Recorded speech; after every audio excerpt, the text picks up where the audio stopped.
L'obscurité est une des plaies d'Égypte. Et l'obscurité a un double effet.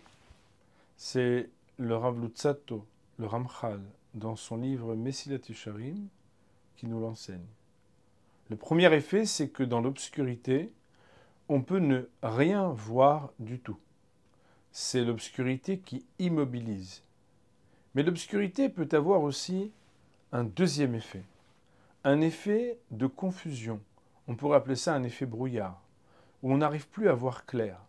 On voit, mais on se trompe. Nos maîtres vont nous dire que ce monde, le monde dans lequel nous évoluons aujourd'hui, est comparé à l'obscurité. De quelle obscurité s'agit-il? Est-ce que c'est une obscurité où on ne voit plus rien? Ou est-ce que c'est une obscurité où on voit totalement à l'envers?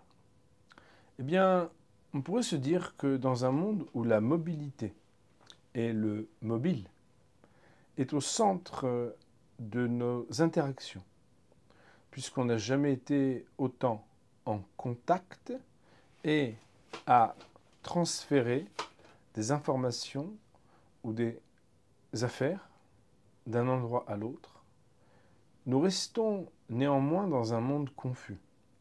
La confusion, c'est lorsqu'on n'a pas la lumière. La Torah est comparée à la lumière.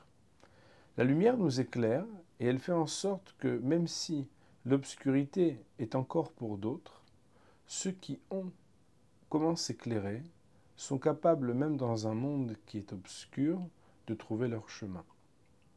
Kiner mitzvah vetora or. Lorsqu'on accomplit quelque chose de positif, on a avec nous une bougie.